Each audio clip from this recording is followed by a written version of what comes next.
కంఠం కింద నుంచి నడుము వరకు ఉన్న మధ్య భాగం అమ్మవారి పంచదశి మహామంత్రంలోని మధ్యకూటం. అనగా అమ్మవారు ఆకారం ధరించినప్పుడు ఆ తల్లి కంఠం నుంచి నడుము వరకు ఉన్న శరీర భాగం మధ్యకూటం. మధ్యకూటం అనగా పంచదశి మహామంత్రంలోని హసక హలహ్రీం అనే ఆకారం. అందులో ముఖం క ఏ ఈ లా హ్రీం అని, అది శ్రీమద్ భాగవకూటమని పై మంత్రంలో తెలుసుకున్నాం. హసక హలహ్రీం మధ్య భాగం, ఇది అధో భాగంలోని 4 అక్షరాలు. 87వ మంత్రంలో ముచ్చటించుకున్నాం. మనిషి శరీరంలో నిరంతరం హంసజపం జరిగే 6 చక్రాలున్నాయి. ఈ 6ంటిలోనూ సోహం అనే శబ్దంతో వాయువు ప్రసరిస్తూ ఉంటుంది. దీనిని గుర్తించి నిలబెట్టుకునేవాడు యోగి. ఇటువంటి యోగికి ఆరోగ్యం, కోమలత్వం, వస్తువుల మీద వ్యామోహం లేకపోవడం, శరీర కాంతి, మలమూత్ర విసర్జనలు అధికంగా లేకపోవడం వంటి దివ్య లక్షణాలు వస్తాయి. సృష్టిలో మంచి చెడ్డ రెండూ ఉంటాయి.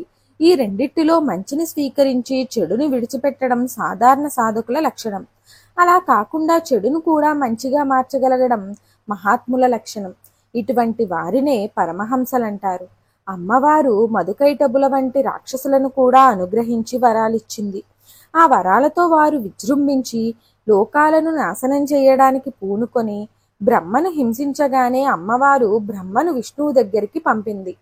శ్రీహరి యోగ నిద్రలో ఉండి లేవకపోవడంతో బ్రహ్మ ద్వారా తనను స్తుతింపజేసుకొని హరి శరీరాన్ని విడిచిపెట్టింది.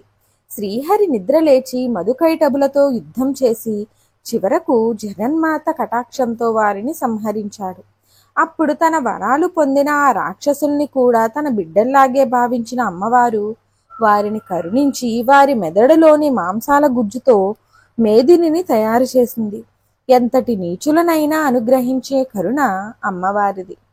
మంత్ర ప్రయోగం ఫలితం తెలుసుకుందాం. అందుకనే ఆమెను లోకమాత అన్నారు.